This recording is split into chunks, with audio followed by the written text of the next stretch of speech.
Part B.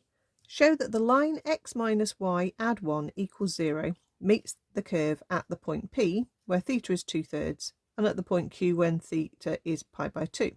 Write down the coordinates of P and Q. Okay, so if you had managed part A, you will have x is equal to 2y squared minus 1. If you weren't sure what to do on part A, you've still got the parametric equations that you can substitute in here and here. So it doesn't really matter which way you do this. You should get the same answers.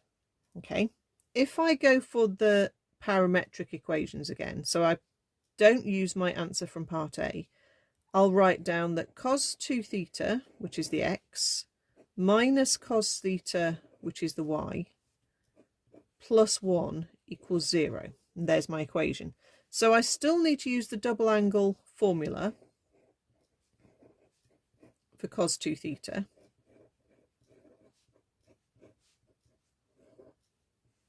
Okay. That gives me 2 cos squared theta minus cos theta equals 0. The ones drop out. So it's a common factor factorise rather than a 2 bracket thing. We get cos theta bracket 2 cos theta minus 1 equals 0. So cos theta is 0 or cos theta is a half. Now you can see we're in radians. Make sure your angle's in radians. Cos theta being 0 is pi by 2. That's one of the angles we were supposed to be getting. And then cos theta for a half, there's pi by 3. That was the other one we were supposed to be getting. And then you can substitute in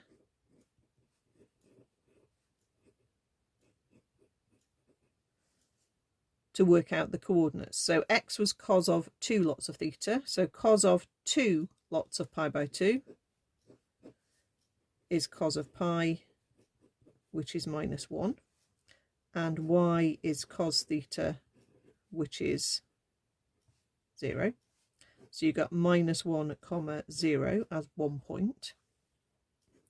And with pi by 3, you've got x is cos of 2 lots of pi by 3. Cos of 2 pi by 3 is minus a half. And again, y is cos of theta, which in this case was a half. So our other point is minus a half, comma a half. Okay, so that's done. I'll just show you the way it would look if you had done the answer from part A and you'd use that. So if you'd gone, right, okay, this is the curve, x is 2y squared minus 1. If you replace x with 2y squared minus 1,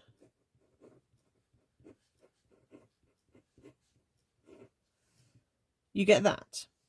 So that gives you 2y squared, again the ones cancel out, minus y equals 0. Similar sort of factorise, gives you y is 0 or y is a half, which correspond to those two that we've already had. Okay.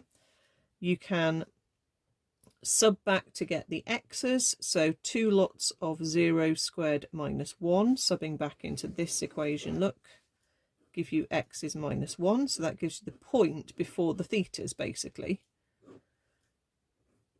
So 2 lots of a half squared minus 1 gives you 2 lots of a quarter, which is a half minus 1 is minus a half. So you get the points there, but you'd have to sub back for the theta, okay, to know which one is P and Q. Okay, I didn't label them here as well. That was P, that one was Q. Right, over here, if y is cos theta, 0 is cos theta. So that gives you theta is pi by 2. So therefore you know that one's Q. And if you find theta for the other option, you've got a half for y equals cos theta. And that will give you theta is pi by 3. Okay, so you can do it finding theta first and then the coordinate, or you can use what you had from part A, the Cartesian equation, and turn it into a Cartesian sort of simultaneous equation. Work out either the x or the y. It was the y here. You get the y, you get the x, and finally you've then got to get the thetas. Okay.